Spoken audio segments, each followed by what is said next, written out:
Do you ever get like, holy shit, man, I played Superman and now I'm on a show where I'm playing, a big character who's, I don't want anybody to see like the vulnerability, the side of me that they'll be like, oh, he's not capable of playing this role. He can't handle it. If you see any weakness, do you ever feel like that, or have you in years where no matter how nervous you are or exhausted or whatever it is, you just suck it up and pretend that you're absolutely fantastic? I don't think I always suck it up and pretend that I'm absolutely fantastic. If I'm tasked with that in an interview and to go on and promote something, yes, I will do that. But I mean, what you're asking is multiple answers and aspects to I that, tend to do that that question. Yep.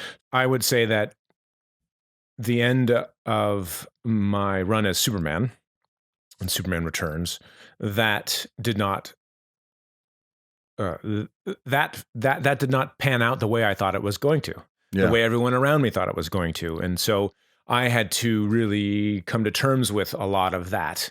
When there was no sequel, the movie was widely well reviewed. People liked the movie, but it made almost $400 million worldwide, but that wasn't enough.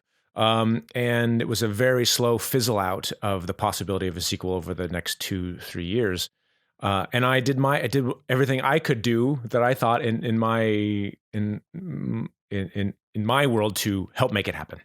Right. Which is a story for another time, or this time. But more to mental health, and we could go back if we want on that. But I think at that point in my life, I still didn't know that I was anxious, that what anxiousness really was, or that I had it.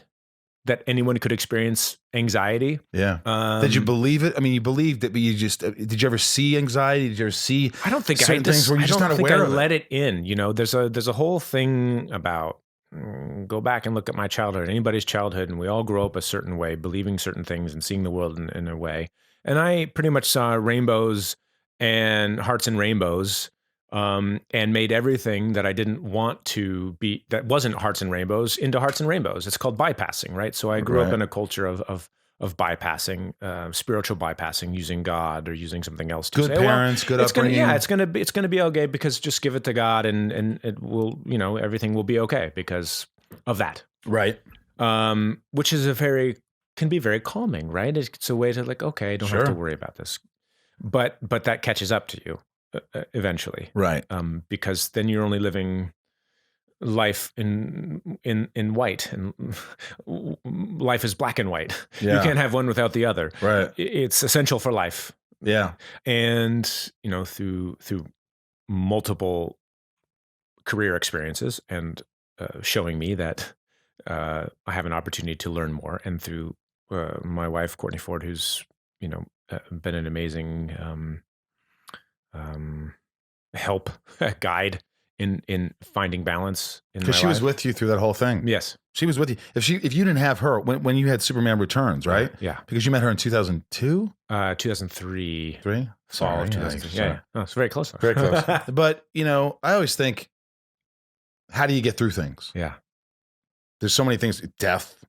You were supposed to be on the sequels, and then that didn't pan out. Yeah.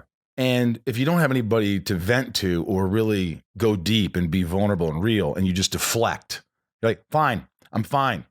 Go have a drink, or I'll go out and party.